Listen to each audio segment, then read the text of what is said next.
came here for tips for food delivery, this is the right place. And I say, hey everybody, welcome back to my YouTube channel.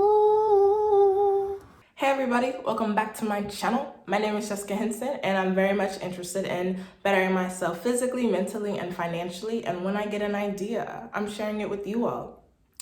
So because I have such a wide range of interests, I'll attach different playlists on my channel so that you can gravitate, and click on whatever interests you. But by the title of this video, you already know. We're gonna be talking about Postmates and DoorDash, different food delivery services. I'm gonna be sharing with you all my tips and tricks that I use to get better tips. And then I'm also gonna be showing you how I optimize my time to make sure that I'm not dilly-dallying out here and that I can get on with everything else that I wanna do. By the way, if you haven't already watched the first video that I did related to this, it was called my 10K side hustle. I'd encourage you to watch that. I'll link it in the cards above and then also the description box below. But basically in that video, I talk about how much I actually make on these different apps, how to set proper goals for yourself. And then I also take you all out on the road with me so you can see a little bit of what it looks like. But yeah, let's get into this video right here. So the tips are in the details. I mentioned this in one of my previous videos, but if you want to be the best, or in this case, make the most money, you gotta go the extra mile, okay? And going the extra mile is not as large as it actually seems. So you need to be able to build a small rapport with the customer in seconds. So one of the ways I like to do this, I pick up the customer's food, and then when I have it in my possession, I'll go ahead and send them a quick text. Hey Brenda, this is Jessica from Postmates or DoorDash. And I just wanted to let you know that I have your food and I'm on the way, exclamation point. People love to be kept in the loop. People love to be communicated with. In this message, I'm telling them my name, so it makes it personal. I'm also saying their name, so I'm acknowledging them. And then I'm giving them an exclamation point. Like, they ordered food, they're hungry, they're excited about this food. Give that excitement back, even if you really aren't feeling it. Because over text, things can be hyped up, So I'll send that message out and then customers will usually respond. They'll say something along the lines of, thanks, see you soon, blah, blah, blah. Another way to build a rapport with the customer is if their food is taking a long time, keep them in the loop. You can say something along the lines of, hey Brenda, this is Jessica with Postmates. I just wanted to let you know that the line is really long, but I'll get your food to you as soon as possible. Again, with using their name, especially if they don't have a common name, like Jessica or Brenda, but like maybe, they have a name that, is not as popular in society. And it's like, you're using their name and you're using the correct spelling. It's like you're acknowledging them, and that really does go like another, in my opinion, it goes the extra mile that I was talking about to build up that rapport. And people are gonna wanna tip you because you have good customer service. The last way that I communicate with the customer to try to build up a rapport, if this happens in this situation, is if they want a substitution or if they need a substitution. So let's say, for example, I arrive at the restaurant and the restaurant is like, oh, we're actually out of our crab soup dish or whatever. I'll text the customer or I'll call the customer and be like, hey, it's me. I'm trying to get your food, but they don't have this right now. There is nothing worse than when you're trying to order food and then you get that food delivered and you think you're about to have 5 items. And then the delivery driver shows up with 2. It's like, 1, I'm angry because I didn't get all my food and I was hungry and I ordered what I wanted because I wanted it. And then 2, it's kind of like, come on, G, you didn't look out for me. Like, I thought you were going to deliver the food. I thought you were going to keep your promise. So also asking the customer if they want a substitution, hangriness is not going to get you a tip. And that's just the way it works. So my second tip for maximizing your tips for food delivery, and I just happen to use Postmates or DoorDash, I'll show you. I go out to the store and I get some mints. I get these from Dollar Tree. Let's see, there are 26 mints that come in a pack for $1, literally. Sometimes you go to Dollar Tree, they don't even charge you the, the sales tax depending on what state you're in. But I get 26 of these for $1. And then I also, let me show you. I also get a stack of index cards from Dollar Tree for $1, and I believe about 50 come in the pack. I don't have an unopened pack right now to show you all just because I've been using them.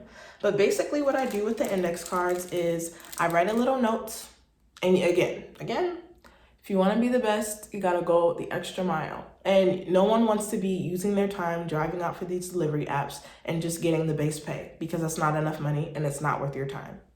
So what I like to do is I like to, take these mints. You can see that this pack is open.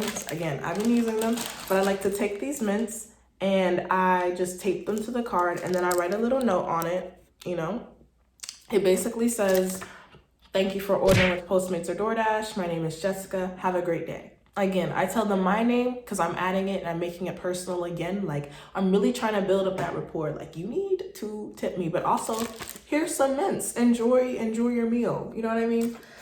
So it works both ways like that. You give a little to get a little, So I do that, and then I fill up a bag of them. And I just keep this in my car. That way, if I know that I want to do a delivery, I just go out and do that.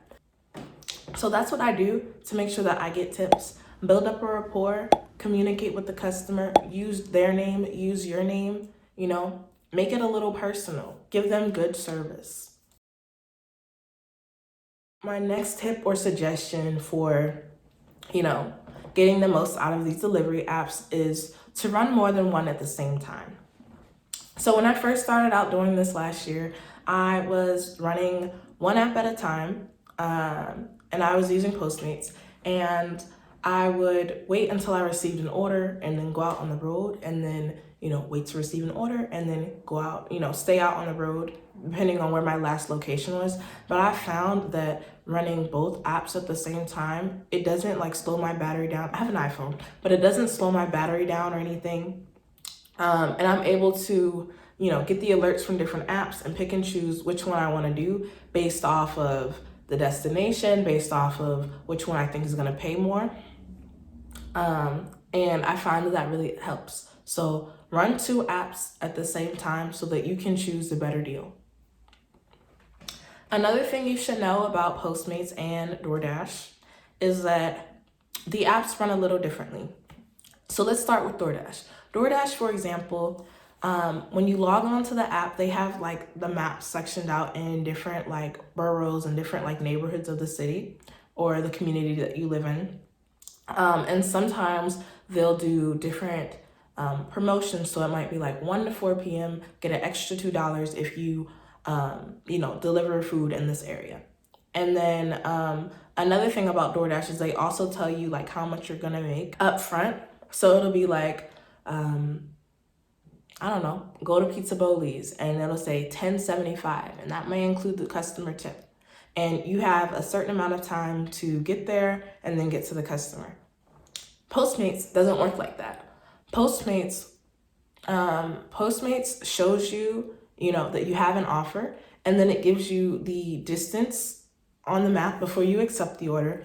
But it does not tell you how much you're gonna be paid. With DoorDash, you have that set in rate. They tell you how much you're gonna make. But with Postmates, your base pay is partially dependent on how you drive. So I like to take my time when I'm driving with Postmates, just because that meter runs up based on distance and also based on how long it takes you to get there. So if there's traffic, that's taken into accountability, and the little base pay of the app. So with Postmates, they don't tell you how much you're gonna make, but I found that with Postmates, I tend to get more tips. I don't know if you all personally use these food delivery services, but with Postmates, you can exit out of the app after your food has been delivered, reopen the app a week later, and they'll still be like, "Oh, would you like to tip Jerome 10%, 15%, 20%, or other?" So it's that screen won't go away until you put something in. And so I don't know if you can just hit other and then hit $0, but that's you're really going out of your way to say no. So that's why I like Postmates, because it's easier on your end as a person who is delivering to get tipped. Whereas DoorDash, that's not there. It's kind of just like you can dismiss that screen really easily. All right, you all, thanks for tuning in. I just wanted to make this video to address certain questions that you all had from my last video, which was my 10K side hustle. I'll have that linked in the cards and then also down in the description box. You should check that one out. But other than that, thank you all for tuning in. My name is Jessica Henson. Be blessed, stay hydrated, be productive. Peace out, y'all.